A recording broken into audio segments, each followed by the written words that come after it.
Okay, welcome to another episode of The Voice of Reason. I'm your host, Kadi, also known as Baby Oprah, and I have a very special show for you guys today. I know I always say every episode is special, but this episode is like very special to me. One, because the way it came about was very organic. I'm going to let them introduce themselves first before we get into why I have you guys here as my co-host for today.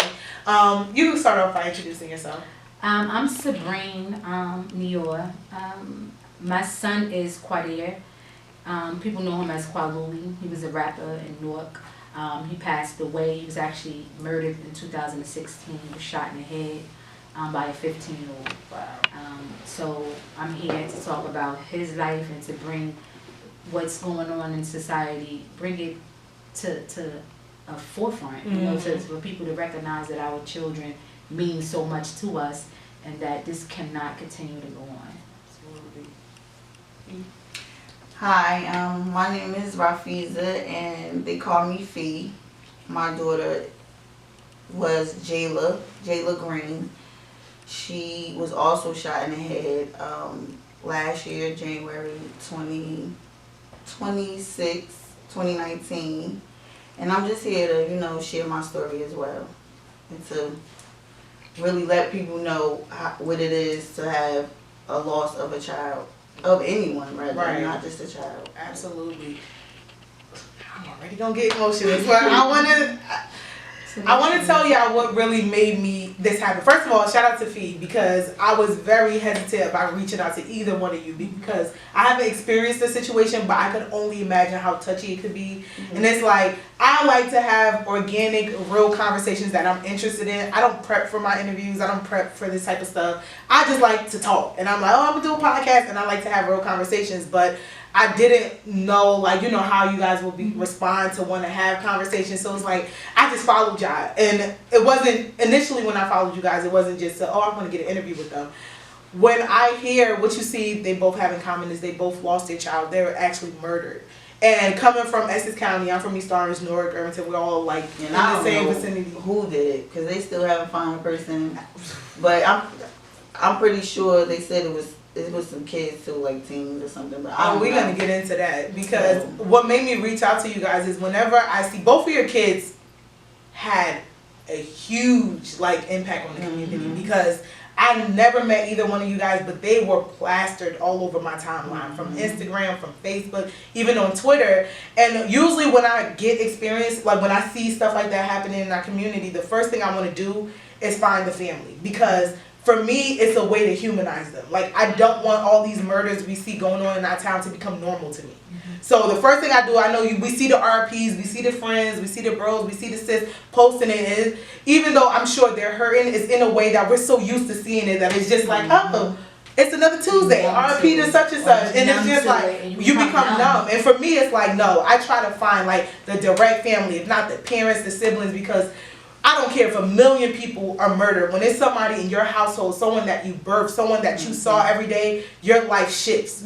And I want to see that to make me see that this person was a human. It's not another murder in Newark. It's not another statistic. It was somebody's child. It was someone's brother, someone's sister. So that's why I followed you guys. And usually when I see stories like this and I follow a close relative, you might see some posts here and there when it first happened. And next thing you know, they just fade because everyone mourns differently. Everyone doesn't use social media as an outlet.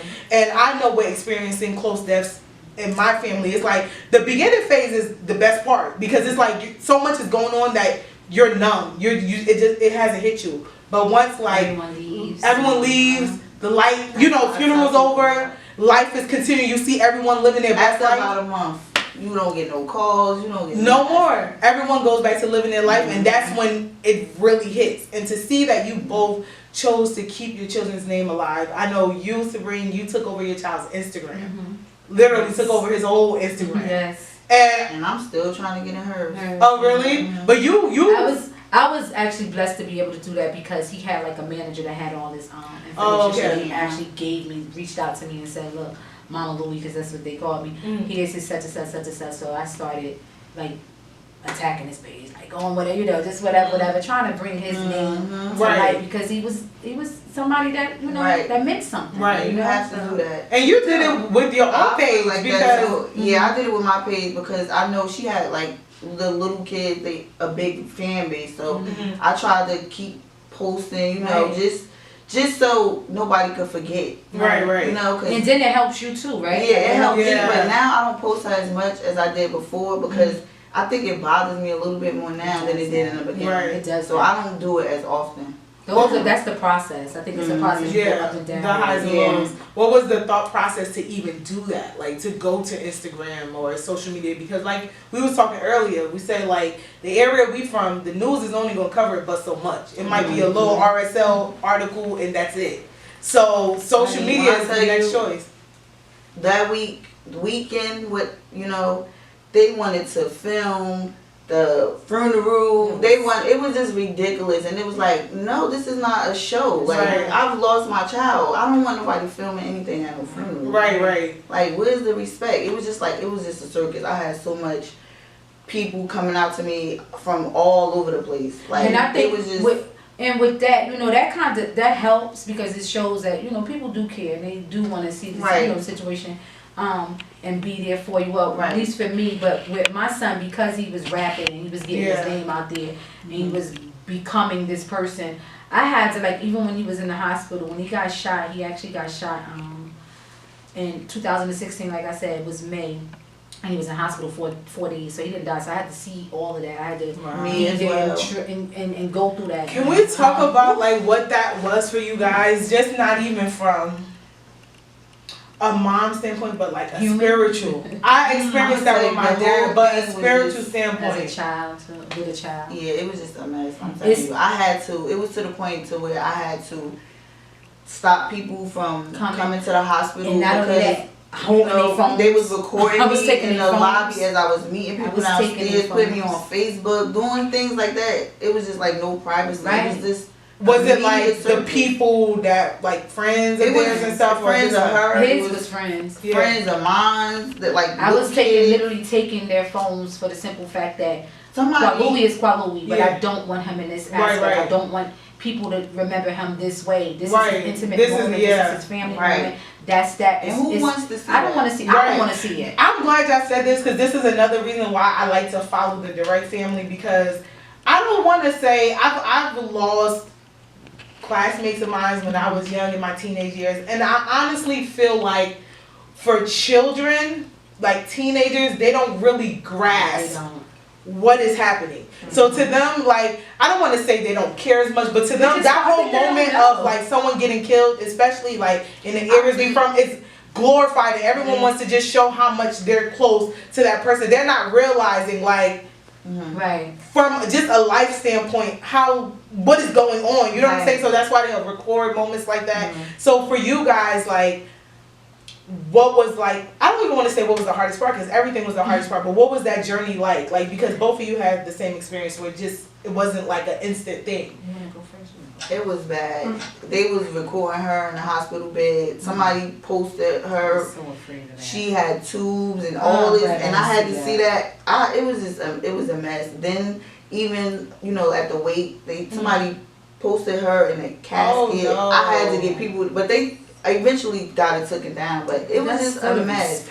Was it like a choice? Was it a situation where you had a choice where you had to unplug her or not, or was it like a that was the process? thing. It wasn't a choice. I didn't have a choice because to leave it up to me, I would have took her home like that and let her stay like that forever. You get me? But they wasn't trying to hear that. They was just kept saying, first of all, how it happened. She got shot in her head as well, and you could actually see like from the beginning, like the insert coming out of her ear or whatever.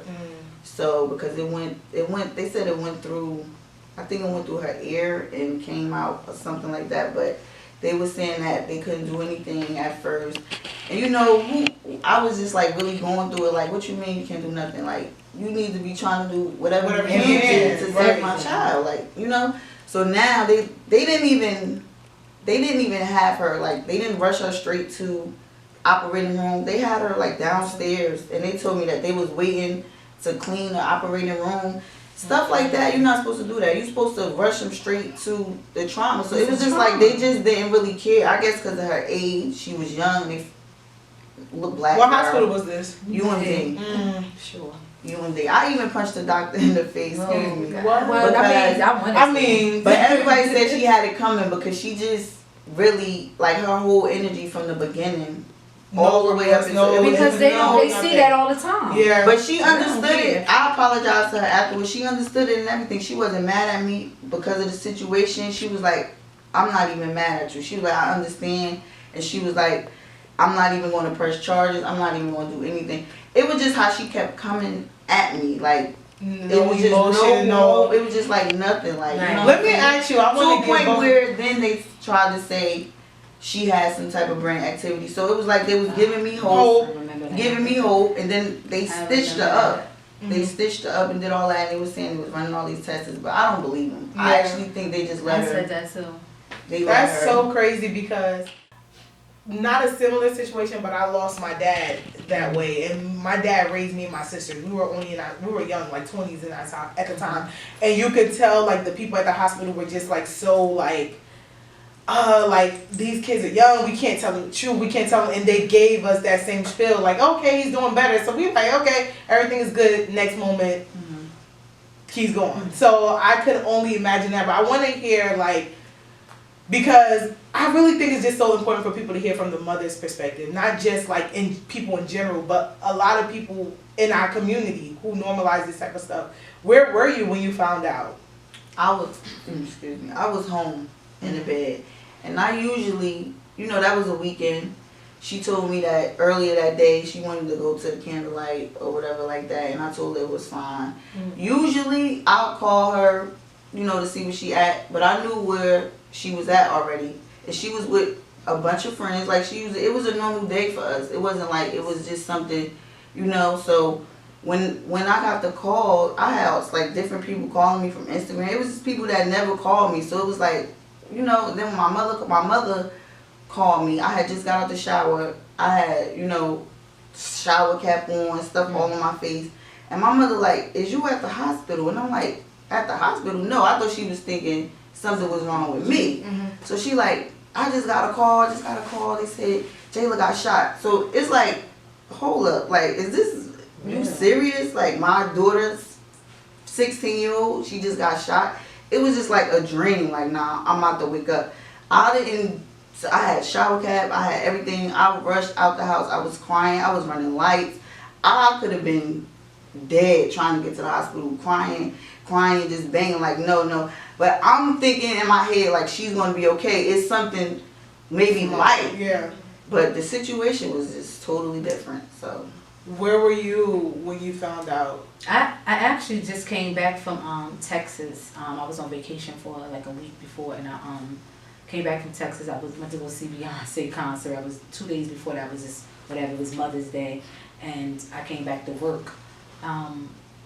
And usually I am like, my sister and my family call me. I'm worried about my son immediately. When I see certain calls, I'm like, oh God, I hope nothing on my son, because he's black male in Newark.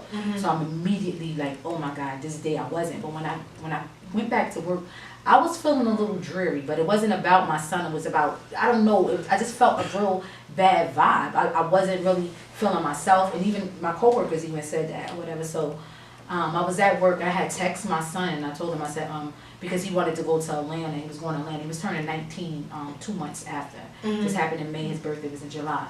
So he been wanting a ticket, and this, that, whatever. So I was going to surprise him with the ticket. So I texted him like, Qua, when you trying to go to Atlanta, this, that, whatever. He didn't respond because he was sick. He had got a little cold or whatever. So when he finally responded, because I was steady doing other stuff, and I was like, hey, respond, this, that, whatever. So I think I texted him back, whatever, and he was like, I said, when you trying to go to Atlanta? And he was like, for my B-Day. And that was it. That was the last time I heard from him. No, I didn't think nothing was at that point, whatever. So 3:43 that afternoon, I was looking at something on my phone, and my sister called. And I always tell my sister, don't call me at work with anything. Like, when she called me, I knew something. But I always would think about my son, but this time I didn't. I answered the phone. I said, what? because I knew it was something, but I didn't think about I forgot I even had it. So I don't even know. My mom was so far from that. Right, and this was the first. This was the call that I was getting. Whatever. And she was like, I heard something. I'm Muslim, so she gave me the salam. She said, "Assalamu alaikum." I was like, what? You know, this, that, whatever. So when when I answered, she was like, "Qua," and the phone got staticky. Qua got shot or something. I said, "What?" And I threw the phone. I just threw it, and I sat there, cause now everything that I never wanted is happening in this moment. Everybody moving around. I'm sitting there for a moment. I'm like this, and I'm just sitting there. So I get up and I go to my girlfriend at work and I say, they said Qua just got shot, or whatever. And at that point of me listening to Qua just got shot, me telling myself that, it was my whole life switched. Didn't even switch the call. It switched from the first time I said, my son. It just came and whatever. So I couldn't get myself together. By that time, I'm all whatever. I don't want to talk to nobody. Everybody at the hospital don't know this yet. And the doctors wouldn't do anything until I got there. I don't know. Then my niece called me and said that he got grazed in the head, so it wasn't as bad. He talking, he doing this, which he was. The thing was, when he got shot, he was able to, his best friend mother took him to the hospital. And he was, going through whatever he was going through. But he went into shock at some point when he got there and jumped out the car, ran out, fell. Hit his head. So we believe that the bullet shifted or whatever. That which probably could have caused him, because he went through cardiac arrest right in front of UMD hospital or whatever, and they had to bring him back alive. Whatever. I didn't know this at the time, so when I got there, I'm not thinking everything. It took me a while to get there because I'm sitting there. I can't even do. I had to take something in order to be able to move to come. So when I'm driving down 78, I'm on the phone with my best friend. I'm like, I'm gonna kick his ass because this, that, whatever. I told him to do this. Look, this is what I'm telling. This is what I was talking about. This is what I didn't want from him. But I'm thinking he just got grazed in the head or whatever. So when I get there, my son had chronic asthma. When I get there, I see everybody there. And 4 months before that, my first nephew got murdered, and I was doing the same thing. And my son was hugging me just 4 months before that. And so when I got to the hospital, they telling me my son's sick. I said, yeah, he is sick. He got asthma. That's what he got. That's what I know he got. He got asthma. And they was like, no, ma'am, he's sick. So when I said sick, I'm like, sick? What you mean sick? Sick? Like what? And they told me that he got shot. And I said, but he got grazed. I'm talking to the doctor. No, he got grazed. He gonna be all right? So whatever. So eventually they allowed me to go and see him, but I had to make a list because I knew what it was coming. I knew everything. Everybody was starting to come and everything. So I had to make a list of who couldn't come, this, that, whatever. So when I finally saw him, it took me back from him being at the dentist when he was 2 years old. He had to get strapped in to get something done to his teeth, and I had to walk out the room because I couldn't do nothing for him. I'm like, so imagine that. Helpless. He was there. I literally. It was devastating. Watch my daughter last breath kick and doing this, and they was telling me that I'm yelling and I'm yelling and I'm like, she's moving. They just got her laying and she's not even hooked up to anything at all. And she's like, her leg is like this and she just and they like, it's just reflexes. It's just reflexes. And she was doing this for about 2 days, moving her hands and doing all this. And I'm telling you, I literally think they let her die. They let her die. They didn't do anything to save her. I'm telling you. I think why is because at some point they used to certain things, and I just think they don't give our children enough. You know what I'm saying? They don't give us enough and our children enough. Even with my child, they were telling me that they were going to put him in surgery, but then they couldn't because it was whatever the case may be. It was too much. It would have been too much on him. But I must say, when I first walked in there and saw him like that, I was saying to Allah, I was like, I'll take him like this. I know what to do. I'm praying to God. I'm like, I'll take him home like this after this. But me by the second or third day, I was begging God to take him. And when I say that, I had to stop being selfish with me. I was trying to keep him alive for me, not for him. For me and what I was going to feel and whatever. And I knew that he was going through whatever his body was going through. My son was 18 years old, went in that hospital with asthma, came out of there like an 80-year-old man. He had so many drugs pumped into him. It was ridiculous. His nose was bleeding. They couldn't find his vein. He swelled up. It was it was to see that you want, and I tell you one. I remember one night I came because I didn't leave. I went down, whatever. Couldn't leave. Couldn't take no shower. Couldn't do anything. When I walked back in there, I said to the doctor, I said, "Can I give him anything? You can take anything, cause I ain't gonna need it after this. Like after he go, I'm not gonna need not one thing of none of these organs I have in me. You can take it all." And he had to tell me like, "Man, it doesn't hurt that way." I said, "But if you need anything, I will give anything to keep my son." I just want to ask y'all because we and the God just do something. Oh, I just knew she was gonna Take be me. fine. It was so much prayer. It was just like I thought my daughter was gonna be okay. I'm I new really to did. motherhood. I really did, to the point where I told him, I'm taking her home. I said the same thing. I'm taking her home, and I'm going to fix her up. I was talking crazy like that, and I was like, I'm going to fix her up myself. Y'all don't want to do it, I'll do it. Whatever. She can stay on the machine. I don't care. And it just like, I thought about a bed in the front room. I thought about all of that. I was like, but I could probably, have this or whatever. I was thinking about my daughter. And the funny part, not even the funny part, there's nothing funny about it, but I forgot when that happened, my daughter was 6 and she was down south. I forgot all about her. I forgot all about her because 2 months before that, she was crying to me and my sister. And she was like, "I feel like something gonna happen." This, that, but she was saying it. So we laughing like, what? Not to her. It's like, how she's so young and thinking like, I was telling my daughter to calm down. And then I felt like this is what she probably felt or whatever. I don't know. She's not God, so I don't know. But long story short, when I never let her come to the hospital, I could not, because she was so emotional anyway. She's an emotional being, period.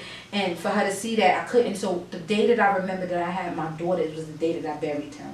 Because I saw her come in and I was like, oh, I gotta tell her. I forgot. Like, so she comes in and everybody like Jen, and I had to tell her before anybody else did. We had a repass.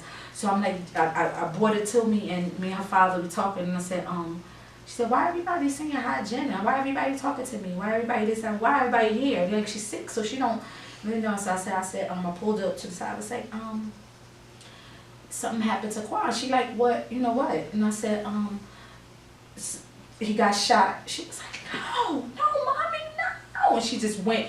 It was like I was dead again. I'm like, and I just could not, I couldn't do nothing for her. She was like, no. And she just was going through her emotions. I had to let her go there. I couldn't be there like as much as I want because I was sick with it. It's just, I don't even know what to do. You know what I'm saying? And the only reason why I'm here today, and I know it's for the grace of God, period, first. That's the only reason. But I also had to look at, I have my daughter, and I have to be here. And I used to always question God, like, why did I wait 12 years to have a daughter? I could not understand that for the life of me. And then one time I said to myself, that's why, because I wouldn't be here. Right. You know? I want to ask y'all because I'm a new mom, and I know a lot of times it's natural for us to put so much pressure on ourselves. Like, it don't matter if you got 300 people helping you or one person. As a mother, if you see a kid walking down the street and hair not done right, the first thing people say is, "Where your mother?" They won't ask where your father, where your grandparents. It's always like this expectation on us. So I want to ask y'all, was there a moment with you guys where it's like a guilt? Like, I could never imagine telling my child she can't go to her friend's vigil. Like, you know what I'm saying? That's the last place you would think. That morning, she was going through it already about the little boy, the 2 boys. Yeah, she was crying and everything and stuff. And I brushed it off. I didn't really pay no attention. We hear about this all the time. Yeah, and I didn't know she knew one of the little boys because he was her age. He was 16. The other one was 19. She didn't know him at all, whatever.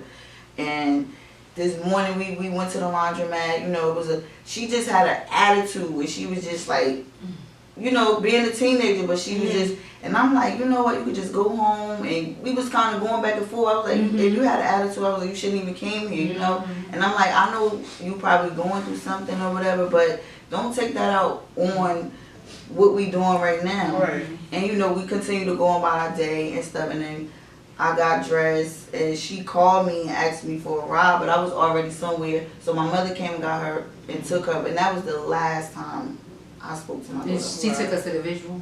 My mother, dropped off. That was the last time I spoke to her. Wow. Was there Didn't even tell her I love her, no anything that day.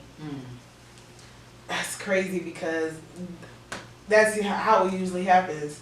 Was there any like sense of guilt or like, especially you saying you have a young black man, like you had a son, and a lot of times that's the first thing I think people feel like, okay, good, we can write that off. It's like, all right, typical North story or typical. So was there any sense of like guilt for you?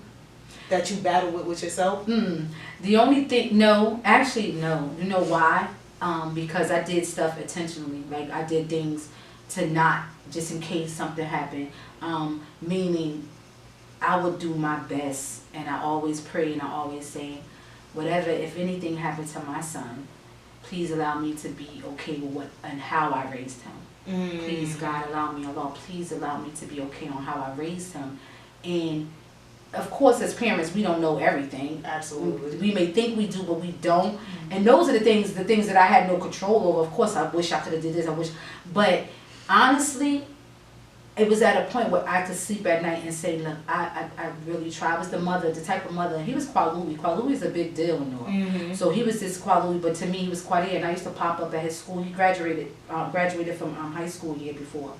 And I used to pop up. He's 12th grade. He Qua Louie. I used to pop up and sneak up at his school, looking in it, doing all types of things. I used to pop up where he'd be at. I used to pop up. I used to do those things because I wanted to know and be reassuring myself that I'm doing whatever I could do to make my son a better whoever he is. And he wasn't even going to graduate. Not because goofing off. My son got kicked out of school 3 times. The university loved him to death. They kept letting him come back. And so he proved his way, he made his way, and he graduated. And for him to graduate and to him to be gone the year after, I said, that was devastating, but I was so happy about him graduating and accomplishing that, and me being able to experience that. And I think I graduated with that, you know what I'm saying? Because I fought for that too. And I used to always say, Quadirr, the choices that you make now, I'm trying to at least graduate, because then you may figure it out later on. So you'll have your diploma, you don't have to go back. You can figure it out and still have these tools that you need to do better, to whatever. But he was a great kid, and it was just a loss, that a sense of me. I'm not who I am, will never be her. And sometimes it's better than other times. I'm glad that I'm not who I was. I'm glad that I had to become this person, but I was forced to become this person. It was put on me. And I'm not blaming God. I'm not, because it is, he said we are going to go. There's necessarily when or how. It's just that I pray for other families. Yeah. It is. It's devastating. That's the heartbreaking part, especially when you guys both losing kids that were so young. Is like a lot of people, outsiders, can say, "Oh well, shoulda, coulda, woulda," but it's like the worst part ever is that as kids, like if I would have went at 16, the mindset that I had, the shit that I was ready to die for, like the life that I was living, 28-year-old me now would have been like, wow, I would have I didn't even know what was ahead about me. And it's like, it's easy to say what kids should be doing or what they should be into it, but it's like we all get the opportunity to kind of go through life and learn and grow and mature and get the experience. To do it they didn't get that. Yeah, have to. Not sometimes.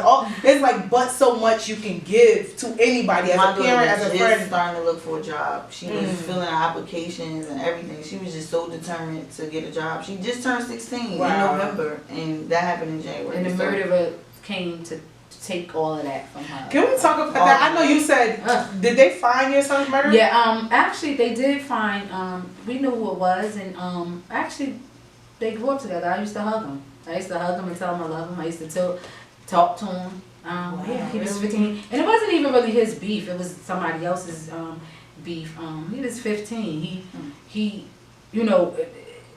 it wasn't even just, it just was unnecessary. That's the part of it. At least I wish none of this, but if my son would have really did something, and I could have probably been like, okay, not that he meant that, not that he should have, but give me something to go off of. But to have my son in a grave at 18 years old, he would have been 22 now. But to have him in a grave, and I don't have no explanation on it, and because you said something wrong in a rap beef and he responded, and this is now now this whole thing shifted my life and shifted my family life and made me. I'm not. The thing is, I'm growing through this. Like, I'm growing through this. It doesn't get easier. You just learn how to cope with it and deal with it. You just learn how to, because in the beginning it was either I sat on the couch. I remember I sat on the couch. It was like 3 days after we buried him. I was at my sister's house. Nobody was there at the time. Remember, it's everybody coming, but I was still. I had to sit still for a second. I said to myself, "Look, it's either you gonna let this take you out, and you're gonna die with him, and you're gonna this, that, whatever, or you're gonna switch this up and you're going whatever." Yeah. And that's what I chose to do, for the simple fact that one, my son would have been heated with me if I took it another way. Right. And you know, and I'm telling you to have faith, and I'm telling you to move your life and do this in your life, but here I am folding. Right. I just couldn't grasp that part of it. But in the same token, I'm a mother, and I'm hurting. Right. I'm hurting. Did you get to face the murderer? Was there I did. a trial? It wasn't a trial, but it was hearings and stuff like that. He didn't take it to trial, which I'm kind of happy, because people told me that people that experience trials, Trial could be dreadful. it could be very, Yes. it could be, and the thing is, even that was emotional, you know. And he smirked at me one time. It's just he just really put it in my face. But the thing is, like, you will always be considered as a murderer. Right. Imagine at 15, like that. Your mindset. That's whatever it is that's going through somebody at 15. So one, to be able to do that, and two, to find some sort of like peace or humor with that is like, which child would you rather have? Right. Like what? I said, right. It's like, what kind of life you can't be honest, possibly I said be that. I was happy like, with yourself internally. I was right, and I also was like, I didn't want my son to be in that type of way. I didn't want him to be in those shoes. How was I handle that? How would I had to, you know, that would have been hard too. Yes, I would have wanted him physically here. Of course I want that, but I wanted him as a good person here too. I don't want him to be on murder and taking somebody else's life. And I never forget, my son was 17, and I was coming to get him taking him to the doctors or something I was doing, and I just so happened to come out of my mind, because I was so cautious and I was so conscious of what he did not know, of him being who he was and how he was and the way he looked. He had things against him already. He did not know that, so I was riding. I'm like, Qua, let me just ask you a question. You know, I said, are you scared to die? And this was an honest question. My son looked at me, and he looked at me just like all these other boys they're not fearful. They're just not in this case. He looked at me, he was like, what? No. Right. I'm like, I could not it baffled me. Because everybody's scared to die. Right, I'm like, wait a minute. I said, God. so then when you're not scared to die, you're willing to do, you know, whatever. And I'm just like, I want my son to have that fear. Yeah. Because if he had that fear, then maybe, you know, certain things, and just the way that he was such a great person, he did not see that far. He didn't see what I seen, and that bothers me. That's what the deal that is, that he couldn't see what I see. Maybe because I want to touch on so much you just said, but I just want to get to you because your daughter's murder hasn't been solved at all, and I could only imagine at a vigil how many people were there. Like, you know, I had so many people coming up to me, just they want to find out who did it, and it's not going to bring me no peace. Right. I don't care if they lock the person up today, they lock them up tomorrow, they can shoot them, whatever they want to do. I'm still going to be without my child. That's all I had. Do you feel like they know? Like there's people who know, or is it just like that whole? Of course, everybody knows what goes on. Right. We do. But in my situation, they don't want him to go to jail. To be honest, nobody wants the person to go to jail. It's only but a matter of time they actually going to know who did it, and whatever happens. I don't have no parts of it. I'm not wishing nothing on nobody, you know. I'll just leave it in God's hands. That's it. That's all. And because I'm gonna be forever without a child, whatever without my daughter. Well, without one right now. I don't know what I have in the future, but I saw you nod your head when we was talking about, like, you know, a lot of outsiders feel like, oh well, you shoulda, woulda. Did you experience a lot of that? People always say, I'll be this, I'll be dead, or if that was what you would do if that was done, right? You don't know. You don't even know what I'm going through day by day. I picture visions. I have visions of my daughter in a hospital bed all the time. It's times I gotta take sleeping pills, you know, just to go to sleep because I can't sleep. So you don't know until you're in the situation. But everybody always, I would be this. Oh, I would. That's how I was. I would have been before that. I would say that, like, I've been crazy home. Until you experience it, and it's like, life will teach you. I'll tell you that much. You think we just be going through this. That's why I get so like anxious. I get anxiety when my life is just like, cause I'm like, all right, something about to happen. Like, life ain't just you gotta go through the highs and lows. I just moved back here from Atlanta, and she did not want to leave Atlanta. She just started going to high school, and she was liking it, and I wanted to come back because I wanted to go to school, and it was just me and her, and I didn't want to leave her in the house 24/7 working and going to school. So I was like, no, I'm gonna go back. I'm gonna go to school, and then we could come back. And I just literally been here within like a year. And But you know what? For you to even feel that guilt, and I understand that, but this may help a little bit. With you feeling that guilt, you did what was right at that particular time. You know what I'm saying? That's what you did. And regardless to if it was Atlanta, North, whatever, if it's that's what's supposed to happen is going to happen. Right. Whether you can fly it over here and you it's going to do not beat yourself up with that because there's nothing you could have done with it. Nothing. Right. Nothing. One thing I'll give y'all is my number one prayer, if I ain't got nothing to pray over, is just like, you know, let God's will be done. And you guys are perfect examples of that because it's like, it's certain things that you could want so bad, and if it's not for you, it is just the most stressful thing. It's just so difficult.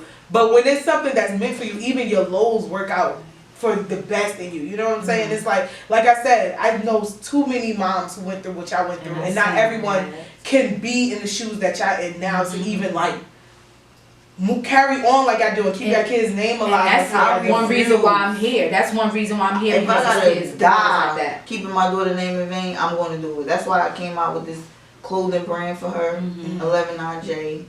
Yes, let's talk about. Well, first I want to know, just as moms, like, you know, the kids and friends and stuff, they'll look to you guys first.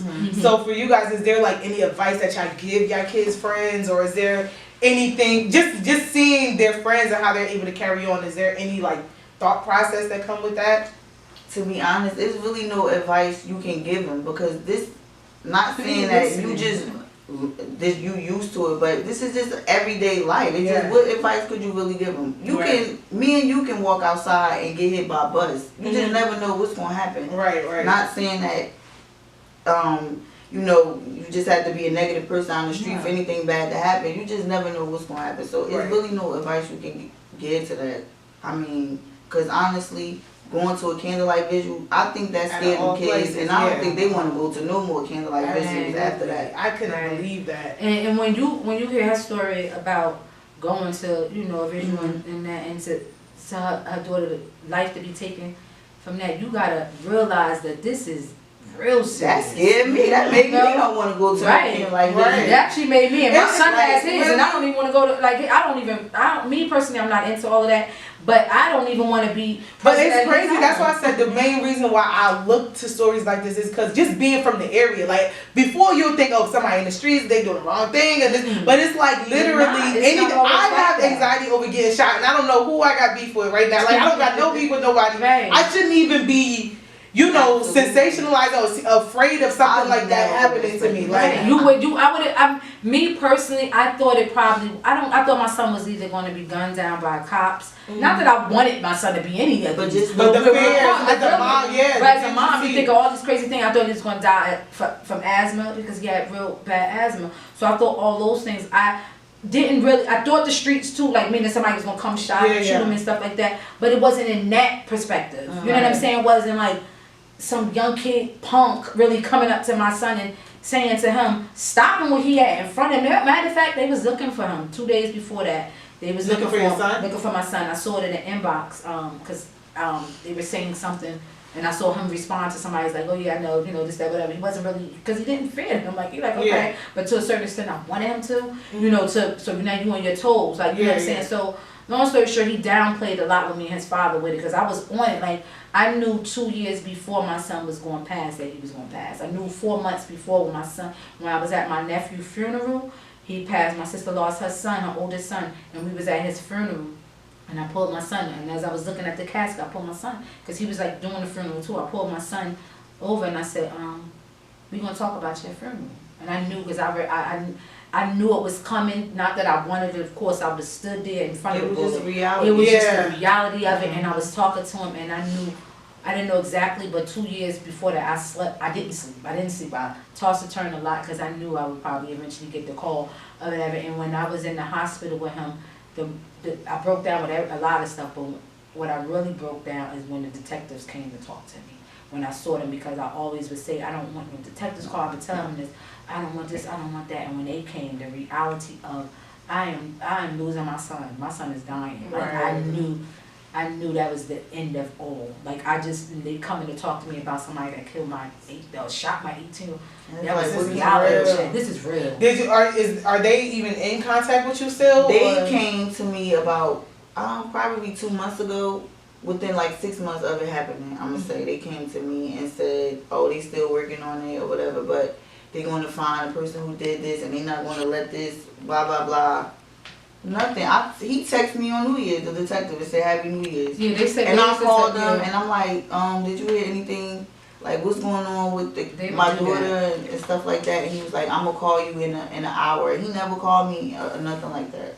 Wow. Because you gotta look at it as to where they just don't. They get to go home, they kids. Yeah. I just don't even bother no more. It's like, you know. Do y'all have an opinion on like the whole, just like this I don't even want to say street stuff, because at this point everything that streets. Yeah, it's just these. I feel like our generation they just sensationalize all these street rules. I just feel like so the whole no snitching. Parents need to, boys per se, try to do something to get these boys out the street, because it's sad that these is kids killing kids. It's really sad. Really? Right. It's really sad.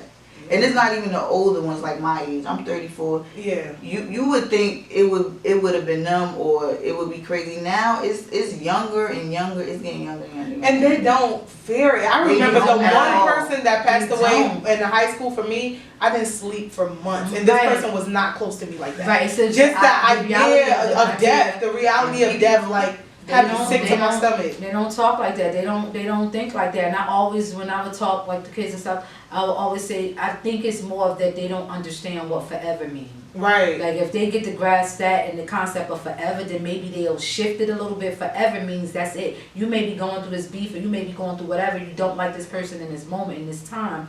However, you take their life.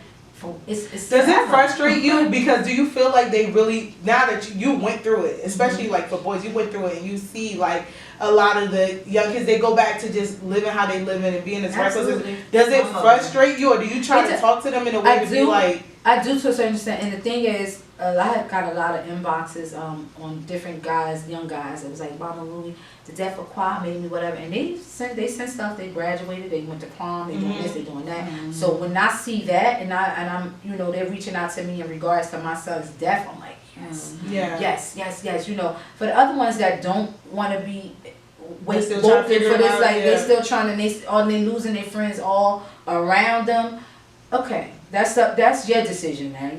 This is what you want. This is what you want, and this is most likely, and I hate to even say that, this may be your ending story. Like, this may be it if you don't change certain things. It can happen to anybody, but it's a greater chance to happen to these young boys that's out there. Right. Period. It's just a greater chance. So how did it change you guys as individuals, not just as a mom, but just as a person? What was the biggest? I talk a lot more. I'm more positive, more social. So I attend a lot of things now. I didn't used to do that before. I was just so not nonchalant, but just laid back. But now I'm just like more into talking and movements and going to organizations and doing stuff like that now. So how does stuff like this affect your spirituality? Cause it affected mine deeply, because I pray every day over me and my child. I went to church every Sunday and everything, and it was just like before this happened, I questioned God. Wow. Before this happened, yeah. I questioned God when this happened. It took me a while. I just literally started getting back into church and praying, because I questioned him. It's like, how could you let this happen? And I prayed every day over me and my child's life, literally. And you just let somebody come and take her like that at a young age, where she didn't even get to fulfill what she wanted. It's sad, because I could only imagine like how something like that could really just like shift your relationships. Yeah, but I'm better now. I'm a lot better. than I was before. How I was your still get spiritual? emotional because you still. Yeah, of course. You're going to always, even if it ain't new. Yeah. I'm 3 years in and it's Always. still People don't know that. They think I was watching this interview with TD Jakes, and he said, mourning, still crying, that is, the pain represents the value of the life that was lost. So when you stop crying, when you stop crying, when you stop feeling that pain, that's when you know things are bad. Because it's like, you're a mother, like, you know what I'm saying? That's why it's so important for me, for you guys to like say your perspective, because like I said, seeing stuff like this happen all the time, people don't really see the impact of something like this. And just even down to like the hospitals, because our community don't see the real issue with stuff like this going on, of course it's just gonna be a ripple effect. Doctors ain't gonna care. This is just Lord. This is every day. No one does it. People start strolling down timelines. Oh, RP, cool. Keep it moving. And for me, that's why it's so important for me to just keep looking into the stories of these people, because it's like you never want it to be normalized. Like you don't, and to like piggyback off of what she's saying, as far as like what it did to change me, before even spiritually, spiritually from the door, I never questioned God on it, because I kind of, even before this, as far as my religion is concerned, I understand the part of death. I'm never gonna really understand. I'm Muslim too, and it's very interesting with death. You don't see it right. So it's death is something that's always it's just a part of and it's normalized in the religion. So it's like, and it's a lot of people that I know that experiences are angry with him, and then they say to me like, how do you such and such. I never questioned him, because I always, once I accepted the fact that we all gonna die, age does not really, like, it doesn't matter with him. He controls all that. You accept it now? Yeah. So with me, it changed me in ways of, even before I go to the spiritual part of not giving a damn about what people think about me. Doing what I want that makes me feel good, living for God, living for living for my husband, my daughter, like those type of things, my family that means something to me. The beauty about having loved ones on the other side is like, you really don't give a heck, because when your life is over, you like, I already got somebody waiting for me, so it makes you embrace them in a way that you stop caring about the littlest things. And I used to care about everything, but now you don't, right? Because you got someone looking forward to it. I say, if she can go through that. Right, and that's how it was. And then spiritually, I've always, like, I was born and raised Muslim, and I've always held those perspectives as far as the deen is concerned. I always held that in me, so I was able to function through it at some point, because I pray, and I pray constantly. We pray 5 times a day. I pray sometime whenever I'm sitting here making dua, praying to myself like, Allah, please, this, that, whatever, get me through this, and He has definitely walked me through this. And I remember my girlfriend, I was reaching out to her, she was distant from me, and she was, not really talking, and and I still would reach out to her. This one that it happened to her, and she called me, she finally called, she said, I'm sorry I wasn't getting in touch with you, but I envy your the way that you are with this. I said, it's funny because you envy that, but you don't know everything I go through, just because I'm not posting that, just because I'm sick with it. Like, you don't want people to see that part. This is the intimate part. Like, there was some people were saying stuff like, why was I going out? But I had people forcing me to go places. They don't know the whole story. They just see, and I had to let them know, y'all don't know what I go through on a day. But I guarantee you out, you don't see nobody else. You in a numb space. I'm pretty sure you was there like that. Like, it's like I'm driving, I'm crying, or I just be in the zone sometimes. But people already know now why I be, sometimes zone out, because I'm thinking about my daughter if I'm in a whole nother zone. Right. And it was, I don't know, the young guy Fendi. Oh yeah. I saw his mother for the first time, and I saw her at Sky Zone like 2 weeks ago, and I went up to her. And I said, the young guy Fendi said he passed right before my son. I just wanted to come up here and speak to you. She was like, she was so numb too. I could see me in her. Like, I was just looking at myself, like, and she just was hurt, and I was hurt, and I said, can I hug you? She was like, yes. She was like, I'm so happy to meet you. I said, I'm even more happy to meet you, because it's a crowd of people in here, but I know where you at. And people don't understand what we really going through. They really lose a part of yourself. Right. Could you even describe what that is like? So they didn't make is no there words even up. like a? No, It's no couldn't words. imagine. It's no explanation. It's just you can't it's just explain it. there. Right. A monster just sitting there waiting. Some And days then you you better, get some days you angry. not. Some days you're Yeah. angry. Those Are you days I'm angry? angry as hell. Some days you just I'm angry. angry. I'm like, wow. You can go 0 to 2.5 real quick, and you probably never was like that before. But Right. now it's just like you just, I don't know, you in this whole nother mentality state because of what you went through. And then even if you have the littlest, slightest negativity coming towards you, it's like, how could you even bring this to me? Right. And you know what I'm But the going real through. stuff. Let me ask you Even I something. have family members I don't even talk to right now because they let a slight little thing with the Don't you months know of what's after going me losing on? my Like, this daughter, ain't gonna like, matter. And this ain't gonna yeah, matter. like, do you know This I don't just lost my matter. child? This don't matter. Let me you ask wanna you, bring I'm about this, you to could say- have waited till I years forgot from what I now was gonna say to to ask you about. I was gonna ask your opinion on something, but I kind of forgot what it was. But All right, think about it. I'm So we gonna can try. go back to it. Yeah, it's In something. the meantime, I want y'all to get into a lot of the things that you guys got into after, like, you know, the death of your child. You say you have a clothing line for her. Yeah, I wanted to bring it out. I was trying to been started, but But this gave you purpose. yeah, I just wanted to wait on me. I had so many people pushing me to do Do it.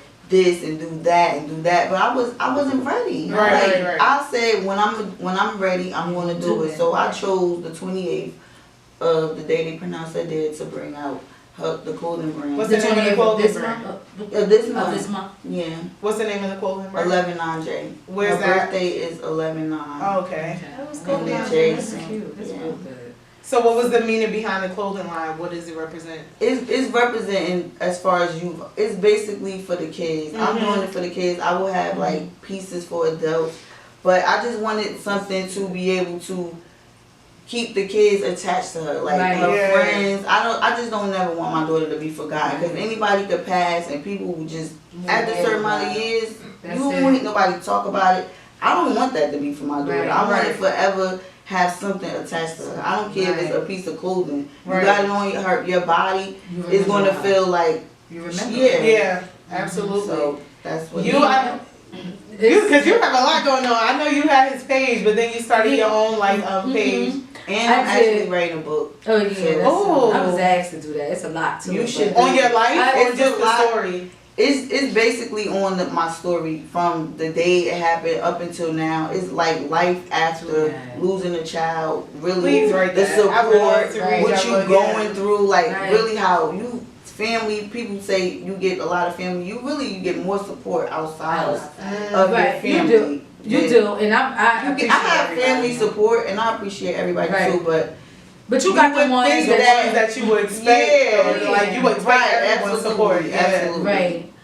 So, I was going like I was talking to the kids in schools and stuff like that. I was asked to do that, but I always wanted to do what I'm doing now, like my blogging and stuff like that. I'm just starting that within a year, and I've done that. I've been asked to do certain things way before, and I'm like, I'm gonna do it, whatever. Until this happened, I'm like, well, my son not here to pursue his dreams and what he wanted to do, so let me do mine. And I'm just doing my blog. I'm doing these type of things, getting my name out there, just talking to young women that's going through a lot. That's not even just about the death of kids, just women that are Just going a through lot. a lot in their life that I have experience on. So I'm trying to motivate people. I've been asked to be a motivational speaker. Not there yet, but eventually You're I'll probably close enough. With a story, you it gotta be within and within. Yeah. Once I get there, I get there. The writing the book, I really wish you would do that. Do it. So I that may started already. inspire I me. finished one chapter. Yeah. Finish one chapter, and I was asked to do that, but then when I gotta be I like think you should do there. it. It's just Like I want tell to your be story. right, and it's just Just start with I wanna- journaling. Just write Right, it. and I You think never so know. because I always was like this bright personality person. I always was like It that. was That's to just the who I point I am. wanted to write Oprah. I wanted You to was go on a- the Oprah. that's I what didn't you even know feel she like- had an Oprah show. I wanted But this to be her. Like, But and you want that because that's your child. yeah. But now with social media, like, look how I found out. Like, the story goes a long way on its own. Like, Right. it's not even needing one person. Just putting the book out or telling your story and putting it out on social media is like you don't know how many people. Right, and I get a lot of inboxes how on many that. people are gonna touch your it. story, this, that, and other. Not even just with my son, just overall. Your story, my story like, of life. Literally, I think everything that where you guys are now, in addition to what happened to you guys, your story plays a big role on how y'all able to stand on 2 feet today. Like, so just to know what that journey was like, even before the death of your child, who you are, because it's all character. Like, to get you to a point where you are, it's character. It's not really just me. All three of us could go through the same situation. We're gonna handle it differently, based on who we are, character, our experiences. So your story, I think, is just important because of how you guys were able to handle something so traumatic that a lot of people will fold. Like, and you're 100% right. And my story started when I was younger. I had a bad childhood. My mother was an alcoholic, a drug addict. You know, she was those things. I went through a lot. She'd tell you, my mother been clean off of drugs for 30-something years. You know, so I've already started off like this, you know, but I've always vowed and said that I will change this and switch this cycle up for my children. You know, when I would tell my children about my stories, they couldn't believe it because I didn't give that to them. And my mother, when she knew better, she did better. You know, so once I knew better, I did better. So it's me just and my daughter was so close. You know, I wanted to be the opposite of what me and my mother was. You know, like the things I couldn't do that my mother wouldn't let me do, I wanted my daughter to do. You know, like stay night at her friend's house sometimes. My mother didn't used to let me do stuff like that. Yeah, so being just not less strict and and it wasn't like I was being her friend. I was just wanting her to be a little experience more life. Right. I think that's like everybody, and like especially like in this day and age of parenting, I know, like, I even tweeted something like this, like, I just want my daughter to be able to come to me about anything. And that's not how I grew up. Like, I didn't grow up like that. It was like I would look at people weird when they be like, oh, me and my mom was talking about this, and I was like, but no, and you then I have a kid, and I'm like, I want that. And my daughter 10, and my daughter came to me when she was like 8 or 9, and she was like, Mom, can I tell you anything? Like, and I was like, yes, and she would tell me anything, and I would cringe, like, but I can't do that to her, because I'll be like, oh my God, I'm sick, you know, this, that, whatever. But I wanted that open door, like, I wanted her to be able to express herself to me, and to be able, because it's going to be challenges with her. Right. And I want to be able to help her with those challenges. Right. And you know, the main thing about that is, like, it's not necessarily, like I said, you can't control when you're gonna go.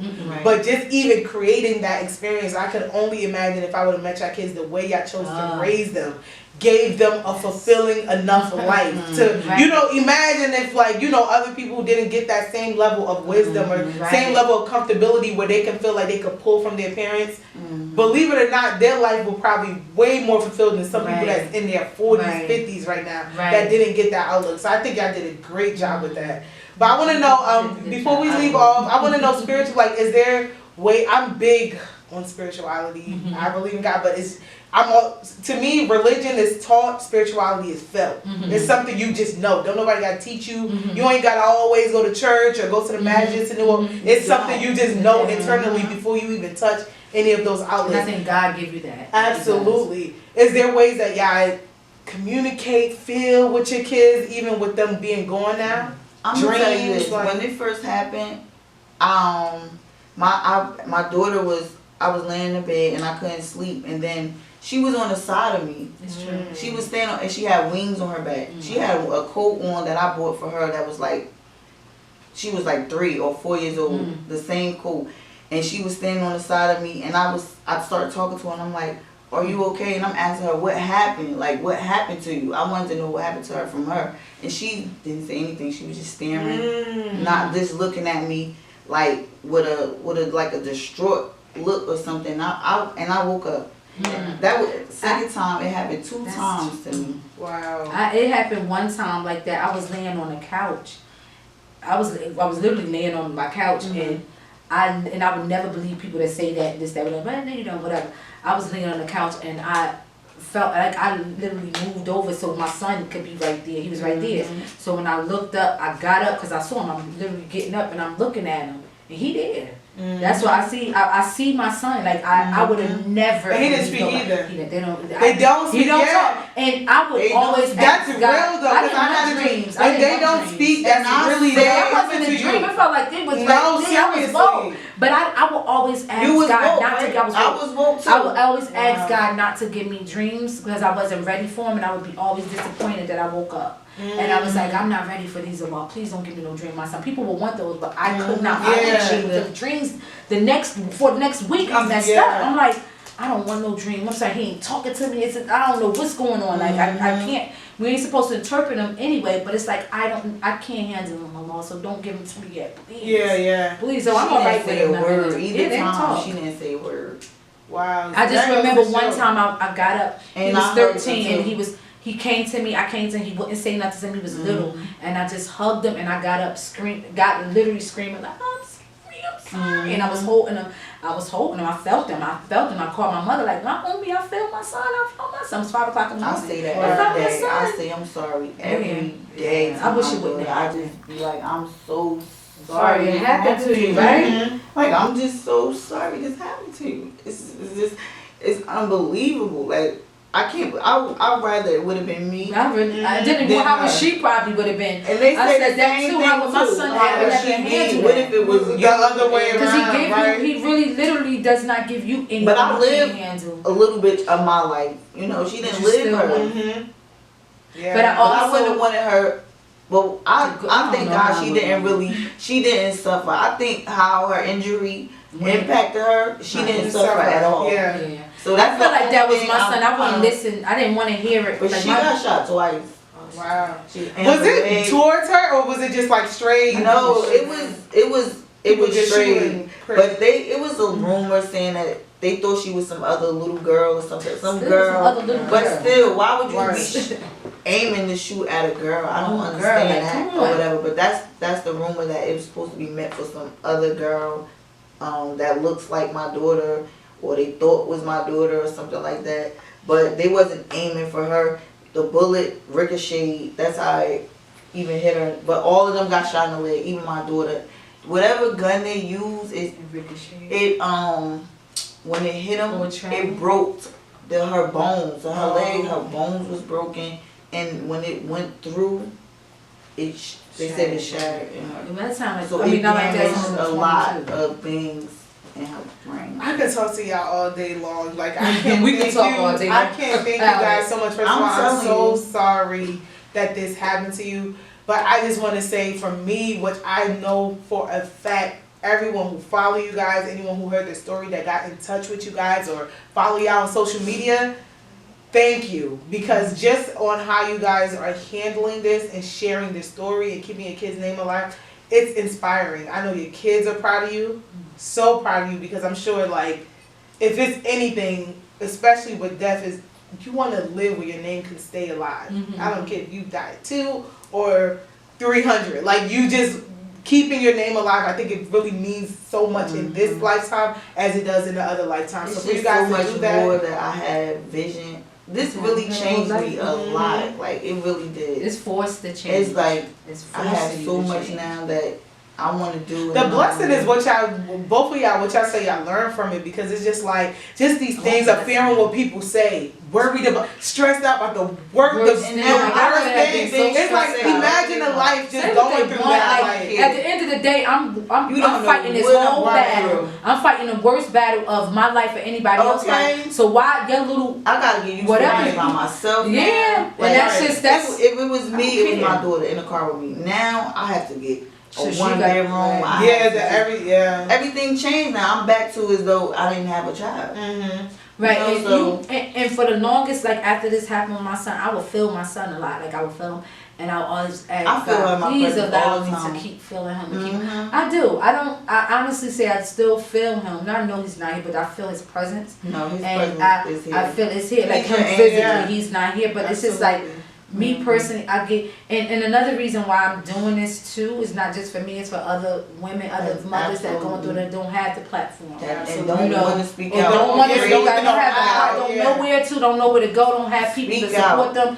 Your child meant something. I don't Mhm. care what they was into. And at the end of the Absolutely. day, you still a mother. Yeah. So whatever you feeling, whatever. I remember I had somebody that wouldn't post their child as much, and I would inbox them like because they felt like their child was doing whatever. I said, but that don't have nothing to do with you. You gotta mourn your child. Yeah. Like my daughter made a video. It was like a song or something, and I think she said like a curse in the song or whatever, and I had posted it, and somebody had the audacity to call me and ask me why you got all these people following you. Are you serious?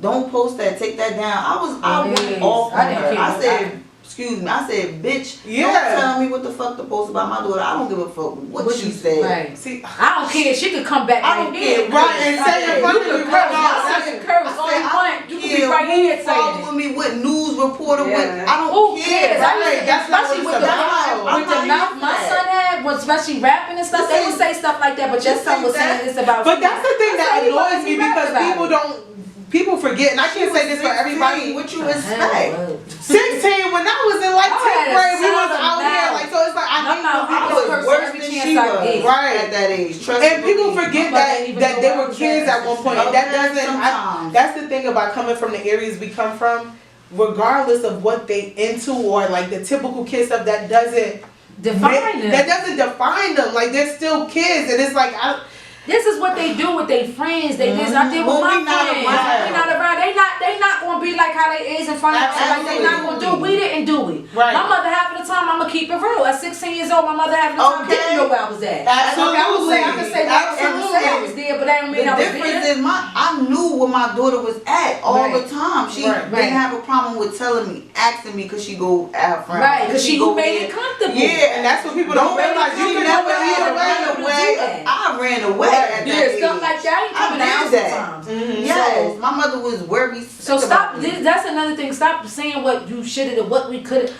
No, it's not. It doesn't have to do with that. I'm a mother that lost her child. Yes, he was 18. I lost him. He got murdered. But I was also a mother that would sneak up at his school and check on him, make sure his ass is in class and doing what he's supposed to be doing. Absolutely. Period. And when he wasn't doing what he was supposed to do, get out of my house. You're not doing what you're supposed to be doing. And that's normal though. That's normal. I had to learn that. Stuff together. And then, I want to ask y'all, just to end this off, if you could, especially because you guys are keeping your kids' name alive, even though they're not here, if your child's life could come with a message or a theme, what would it be?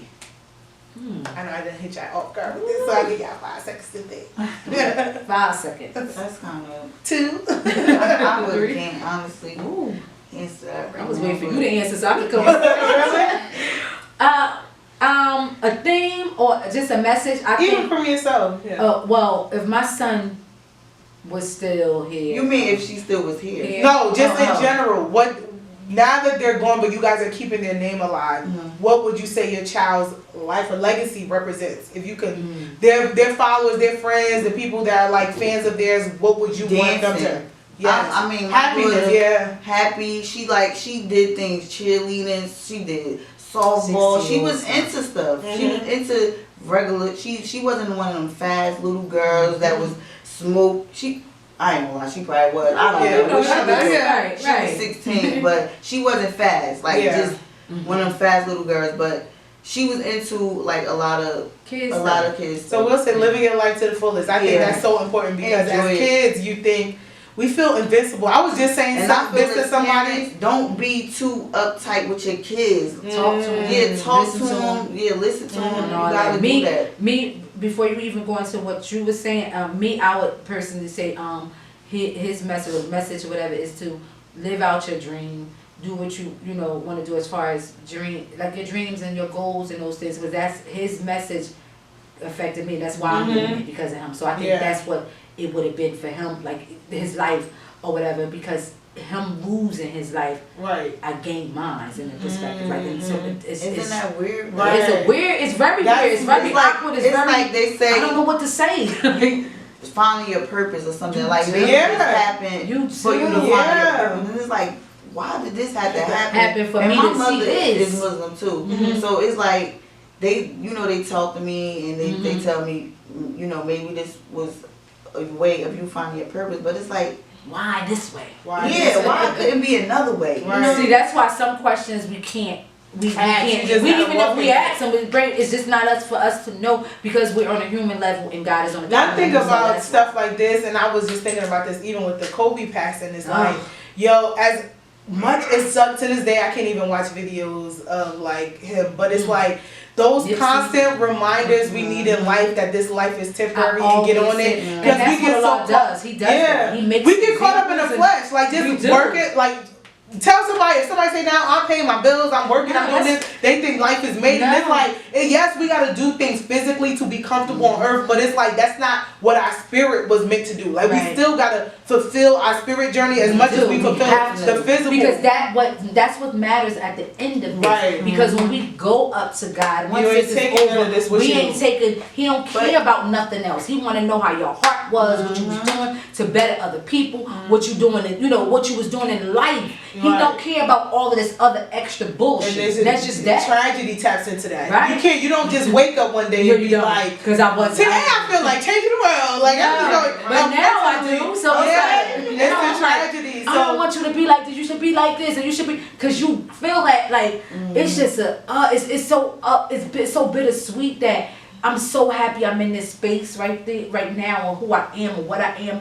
But I wish I could have been in this space with my son. Yes, that's the whole thing. Right. I wish I could have. I wish I would have. I think I would have just been.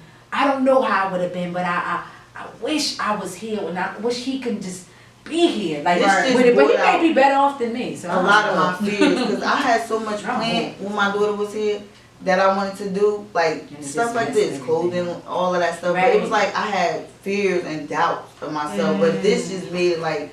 You ain't scared. I think why? Because you know you dealing with this. You experience the worst. I just ask God to help me find my purpose. Yeah, He been helping you. Yeah, you live. Sit there and listen to it. Yeah, sit there and listen. He doing it. Right, he doing it. So I believe this is one. And getting closer to Him, going to Him, because that's who can fulfill this hole in our heart. It could be a million people saying we love you, we want this with Him, but it does not feel inside. Absolutely. God is the only one that can do it. That's it. Period. You're absolutely right. Thank you, ladies, so much for coming. Oh my God, I appreciate you guys. Thank you. The wisdom. Yes. No, everything, the wisdom, your story. Like I just look forward to you guys sharing your story more, keeping your kid's name alive. I'm still watching. I'm still following. I'm looking forward to the book. Anything y'all have going on, please let me know how I can help. But thank you guys so much. Thank you helping. You really helping us. Really, to be honest, like to even want to hear about our children, to even want to hear about our story. This means a lot to me, and I'm sure it means a lot to Fee. So. Our kids, there's so many kids out there that don't get this. Right. You know, we here. We representing our children. Right. You know, what y'all doing. Right. Y'all did that. Y'all did that.